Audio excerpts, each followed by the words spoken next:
आज आपण उमरगा मंडळातील पळसगाव या ठिकाणी महादेव सोमवंशी या शेतकऱ्यांच्या शेतात आलेलो आहोत।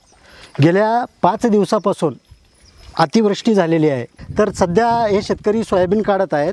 तर आपण जाणून घेऊया त्यांच्या प्रतिक्रिया। नमस्कार। नमस्कार।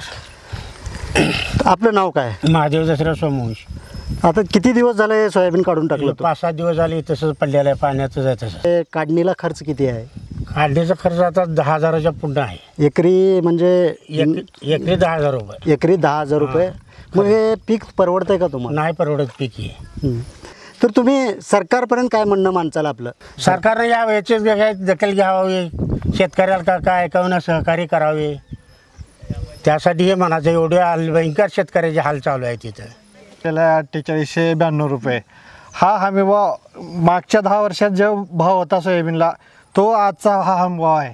बाकीच्या वस्तू, औषध असो, खत असो, बी बियाणे असो किंवा इतर काही वस्तू असो, तेल बियाण्याच्या, ह्या 3 ते 4 पटीने वाढलेल्या आहेत। पण शेतकऱ्यांचा जे आज हमी भाव आहे सोयाबीनला, तो 10 वर्षाच्या मागे जे होता तेच आज रोजी आहे। त्यामुळे शेतकऱ्याने जगायचं कसं? इतर खर्च शेतकऱ्याचा खूप मोठ्या पटीने वाढत आहे, मात्र हमी शेतकऱ्याला जे उत्पन्न मिळणार आहे ते वरचीवर कमी होत चालली आहे। त्यामुळे शेतकऱ्याने जगायचं कसं? दसरा आणि दिवाळी साजरी करायची तर कशी?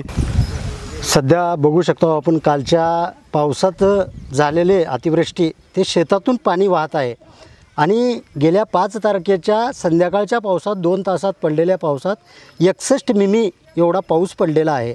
तर आपण जाणून घेऊया, आणखीन एक शेतकरी आहेत व्यंकट गायकवाड, यांची प्रतिक्रिया जाणून घेऊया। तुम्हाला काय वाटतंय, म्हणजे या आजच्या या परिस्थितीला, या लागवड्याला शेतकऱ्यांनी कसं जगावं?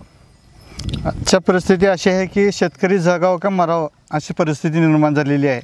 कारण की सोयाबीन मुळातच परवडणारं पीक नाही। सरकारचं जे हमी भाव आहे ते तर काहीच परवडत नाही त्याच्यावरचं, आणि सोयाबीनचा खर्च एकरी जवळपास 40,000 रुपये जातो आहे का पेरणीपासून काढणीपर्यंत। आणि ह्या वर्षी तर मजुरी चालल्या 10,000 रुपये एकरी सोयाबीन काढण्यासाठी। आणि सोयाबीन हाती लागलं तर बी एखादी क्विंटल लागेल, त्याला भावात 4,500 रुपये आहे सध्या। मग काहीच उत्पन्न शिल्लक हातात नाही शेतकऱ्याच्या यावर्षी। म्हणजे गेल्या 5 दिवसाच्या पावसात जे नुकसान झालेलं आहे 5 मंडळामध्ये, उमरगा तालुक्या, उमरगा असो, मुळज असो, मुरुम असो, नारंगवाडी असो, अशा या प्रत्येक मंडळामध्ये खूप मोठ्या प्रमाणात नुकसान झालेलं आहे। तरी सरकारनं, प्रशासनानं याकडे जाणीवपूर्वक लक्ष देऊन, काळजीपूर्वक लक्ष देऊन शेतकऱ्यांना नुकसान भरपाई द्यावी हीच विनंती।